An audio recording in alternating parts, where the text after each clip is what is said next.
Hello বন্ধুরা, তো আমি আবারও চলে এসেছি আপনাদের সামনে আরেকটি হারভেস্টিং ভিডিও নিয়ে। এই গাছটা, এই সজনে ডাঁটা গাছটা আমি গরমের টাইমে লাগিয়েছিলাম। তো একটুকু বড় হয়েছে, কিন্তু সজনে ডাঁটা কিছু ধরেছে। তার মধ্যে কিছু আমি পেড়ে নেবো আর কিছু রাখিও দেবো যে পরে খাওয়ার জন্যে।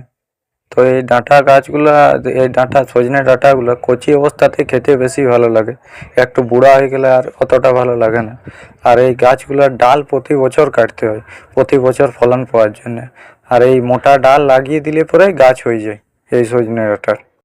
সজনে ডাঁটা এই টাইমে খাওয়াও খুব ভালো।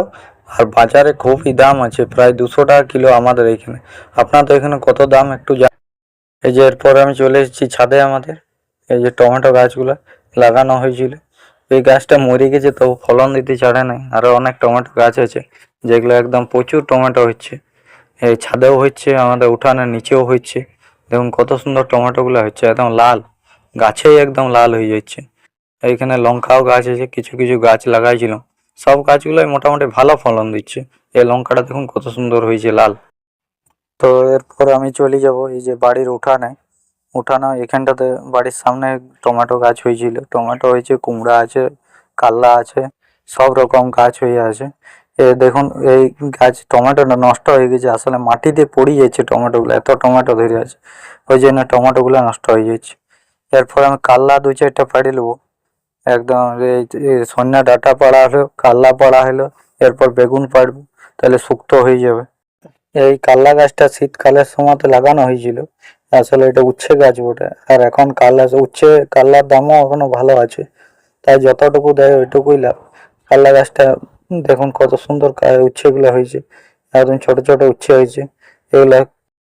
এরপর আমি আবার চলে এসেছি ছাদে। এইখানে দেখুন একটা বেগুন ধরে আছে, বেগুনটা আমি তুলে নেবো।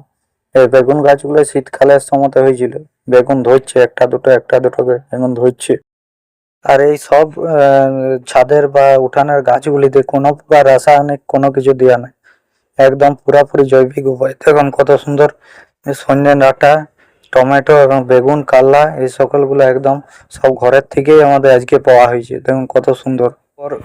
এরপর আমি যাব এবারে লাউটা পাড়ি নিতে। লাউ এত ধরছে, মানে মাথা খারাপ, মানে এত তাড়াতাড়ি বেড়ে যাচ্ছে লাউগুলো, খাওয়ার লোক নয়। তাই যাই হোক, আবার না পারলেও বেশ। আর অনেক তাড়াতাড়ি বাড়ে লাউ, বুড়াই যাচ্ছে একদম তাড়াতাড়ি। আর লাউ গাছ হচ্ছে বাড়াও তাড়াতাড়ি, আর ফলনও দেয় খুব তাড়াতাড়ি। দেখুন কত সুন্দর লাউটা হয়েছে। এই লাউটা আরো 2-1 দিন থাকলে পরে বুড়াই যাবে, অনেক তাড়াতাড়ি বাড়ছে। তো এই দেখুন বন্ধুরা আজকের হারভেস্টিং।